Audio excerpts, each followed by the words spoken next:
নমস্কার, সুপ্রভাত। আশা রাখি হেমন্তের হিমেল বাতাস গায়ে মেখে সবাই প্রস্তুত হেমন্তের সব থেকে বড় উৎসব কালী পুজোর জন্য। চলুন দেখুন কিভাবে ধীরে ধীরে দুর্গাপুজোর পর গুটি গুটি পায়ে শীত যেন দরজায় কড়া নাড়ে। আর এখন ঘড়িতে সকাল 6:30। আমার মেয়ে একটা আঁকা নিয়ে বসেছে, এটা ওর স্কুল প্রজেক্ট। আর্ট অ্যান্ড ক্রাফটের হোমওয়ার্ক। টাটা।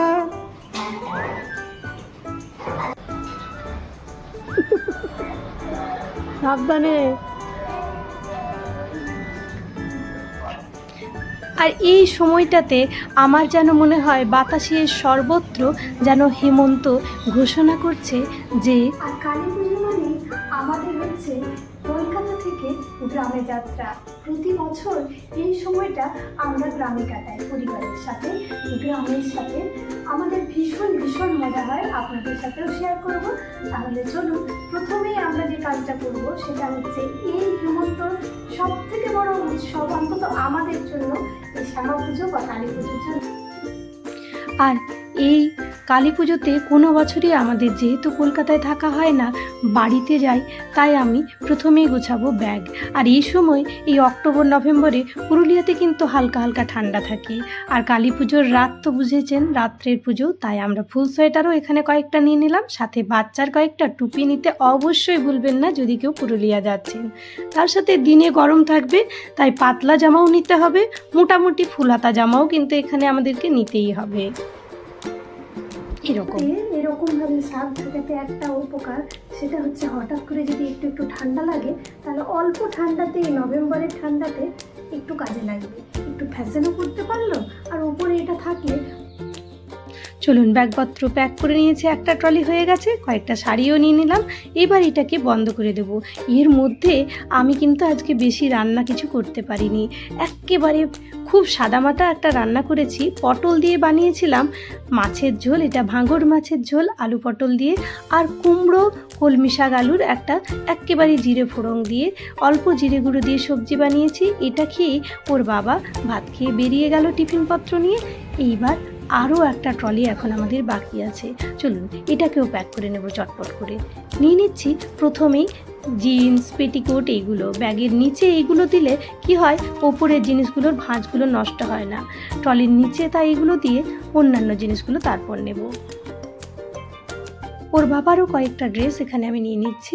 চলুন চটপট করে প্যাকিংটা করে নিতে হবে। যেহেতু প্রথম শীতেই এবছর, শীতও না হেমন্ততেই কালী পুজো হয়, কিন্তু ঠান্ডা ঠান্ডা একটা আমেজ কিন্তু আমাদের পুরুলিয়াতে আকারে।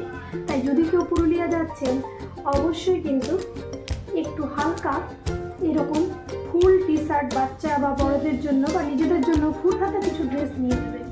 আমিও নিয়ে নিলাম, যেহেতু আমি ওখানেরই মেয়ে, জানি হালকা শিরশিরে একটা ঠান্ডা সকাল আর সন্ধ্যাবেলায় কিন্তু ওখানে লাগবেই।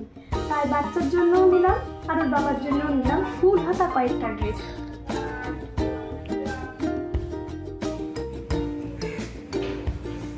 4-5 ঘন্টা ট্রেনে বসে থাকার পর সব থেকে প্রথমে আপনি হোটেলে যান বা বাড়িতে যান, সব থেকে প্রথমে মনে হয় একটু রিল্যাক্স যদি হতে পারতাম।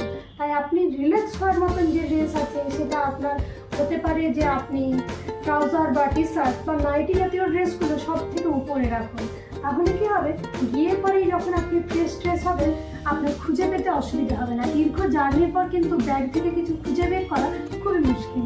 তাই আমি প্রথমেই নাইটিগুলো রেখেছিলাম সরিয়ে, এখন ব্যাগের একেবারে উপরে নাইটি আর ওর বাবার বারমুডা, আর ও যে ড্রেসটা পরবে, মানে আমার ইচ্ছে যে ড্রেসটা পরবে, সেই ড্রেসগুলো আমি নেব ব্যাগের একেবারে উপরে। চলুন, হয়ে গেল এগুলোও নেওয়া। এইবার বাড়ি এসে কসমেটিক্স, ওষুধ, ব্রাশ, একটু অন্যান্য দরকারি জিনিস, এইগুলো ভরে নিলে আমাদের ব্যাগ প্যাকিং হয়ে যাবে। এখন যাব মেয়েকে আনতে, সেই স্কুল গেছে কোন সকালবেলা, তাকে চটপট করে নিয়ে এসে খেয়ে দিয়ে ঘুম পাড়িয়ে দিতে হবে। তারপর সে ঘুম থেকে উঠলে আমরা ব্যাগটা গুছিয়ে নেব। আর সে তো এখন উঠতে উঠতে বাড়ি আসবে, বাড়ি যাবে বলে না কথা, উঠে পড়েছে। এইবার চলুন দেখি, ও একটা ড্রয়িং নিয়ে বসেছে আবার।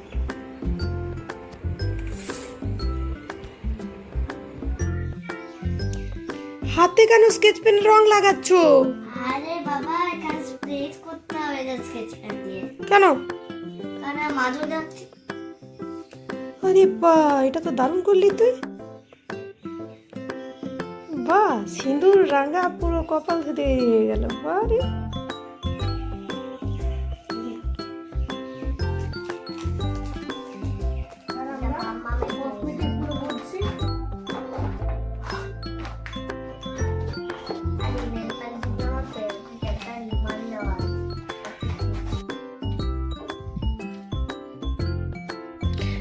সব ব্যাগ গোছানো হয়ে গেছে, এবার সকাল হলেই আমাদের যাত্রা।